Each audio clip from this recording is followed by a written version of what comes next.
Kendalanya apa Pak? Kendalanya itu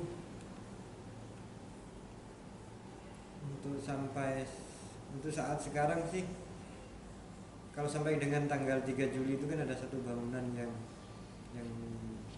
di pinggir jembatan itu adalah kendala bagi kami memasukkan material. Tapi sekarang bangunan itu sudah